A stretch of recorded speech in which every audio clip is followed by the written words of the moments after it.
Joining us now is Mary Ellen Sherlock, children's book author. Hello, I'm so happy to have you here. Thank you so much for having me, Donna. It's such a pleasure. I'm so impressed with all the people here. Thank you for this warm welcome. You're welcome. You are such a delight. We spoke on the phone, Yes. and one of the things that you told me is that you were deaf. Yes, I've been deaf my whole life and I didn't know it. Okay. And actually thought I had an episode with my infant son at the time, and he was calling for me and I wasn't hearing him. I went to the doctor and they were like, actually, you are legally deaf. Wow. Yeah, so I've been wearing hearing aids for 23 years now, and it's nice to be in the hearing world. One of the great things about you is that you're able to read lips. I am. Okay. So I need to give a disclaimer to anybody who knew me before 2001. I was very intense listening to, I didn't know that you're deaf, so you kind of think everybody hears at the same level you do. So I learned to read lips very early on, and people thought I was a very good, intense listener, which I was. But it just goes to show you, the power of hearing. And I know that there are some people that don't have hearing, so to have the gift back when I didn't know I didn't have it, it's a beautiful thing. Now, you weren't always a children's book author. No. You worked in the financial world. Yes, I worked in the finance world for 25 years, and this was something that I did in high school and college. I really enjoyed being around children. I'm one of 7, so I had 6 siblings, and there's possibility that the inability to hear led to the love of reading. Back in the day, and I know everybody doesn't like that, back in the day, every household had one TV. Yes. So if you're, trying to get your show on and you didn't want to watch what your brothers wanted to watch, the alternative was to read a book. So I definitely delved into this is where the quiet was, and that's what I knew. So the love of books, but the writings of these stories. And one of your books, isn't one of your books called No TV, Yes, exclamation this point? is the latest book that I just Okay. put out. This is literally, these are the Southold Summer Series. This is a book about my grandmother, my grandfather, and a day where 7 children at a rainy beach house with one TV, which was broken. So a lot of the books that I had were memories that I had. And again, as a reader, you kind of imagine things a lot greater than they were, but that's part of the beauty of writing a story. So a lot of people say to me, so you're an author? I'm like, I like to think of myself as a storyteller. Beautiful. Yeah. And you have illustrations. Someone's doing your illustrations with you as well. Yes. Okay. So this actually all came about during COVID. We had sold our house in Connecticut, and as we were going through years and years of, wow, how did we accumulate so much stuff? My husband found this box and he said, what are these composition notebooks? And I was like, oh, wow, I wrote these stories when I was in high school. Amazing. In college. Mary Ellen, that is amazing. And he's like, what are you going to do with it? And I was like, I don't know. So I found the 2 authors that I've used for these 6 books on a platform for Upwork. Illustrators? Yes, illustrators. Okay. And we did all of this remotely. Amazing. Everything during Absolutely COVID. amazing. Yeah. And this book is called A Rainbow of Colorful Wishes, right? Tell us about this book. This was actually the first book I published.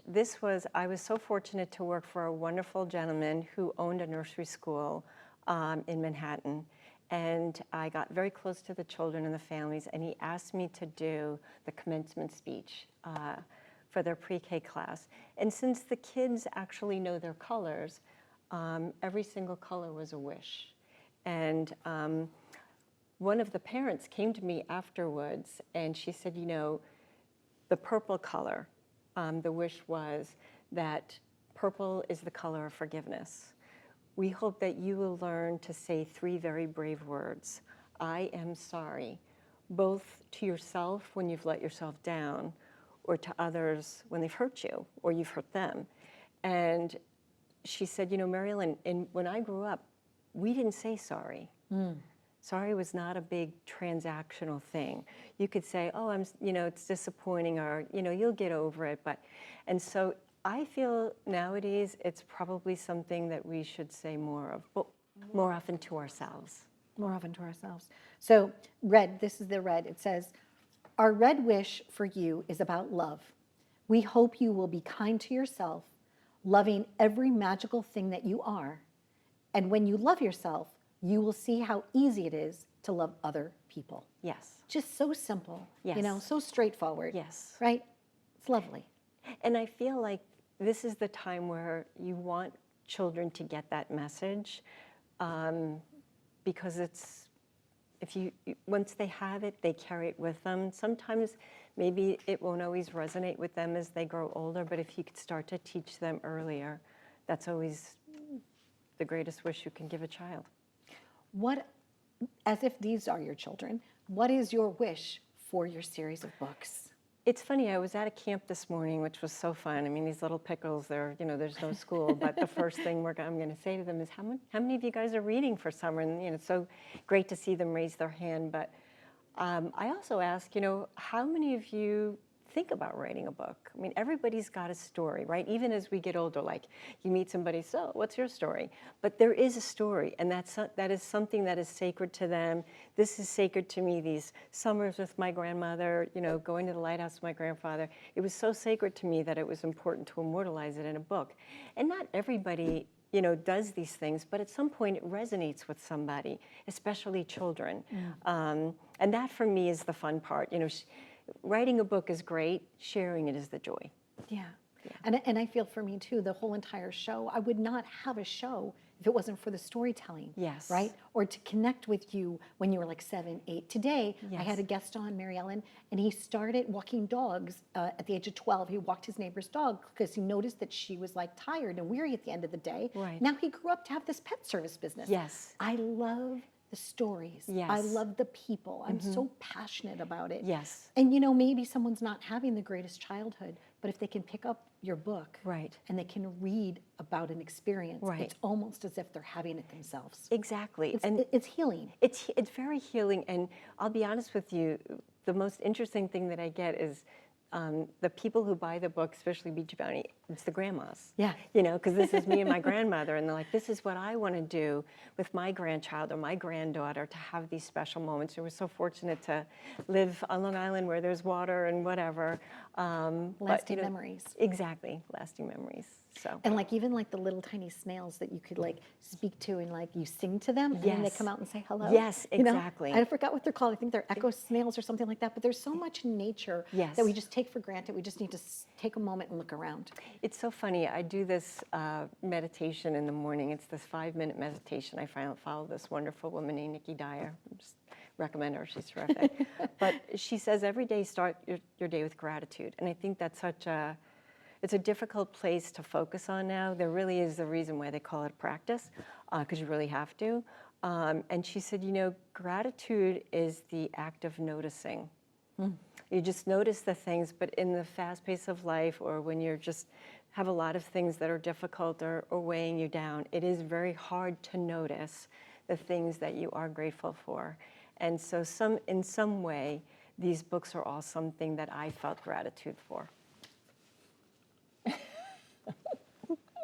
She's the best. When we spoke on the phone, I have not stopped thinking about you since then. I said to myself, I was like, what an amazing, extraordinary journey you had. Yes. You could have just stayed in the financial world and you didn't. You've reinvented yourself for the greater good. So I feel like there are times when you're doing things, and I do some speaking to young children about this, to say listen, my journey is not a straight line. I went to school for one thing, I started doing another thing, I went into finance, I left finance, worked at another school, I'm a children's author.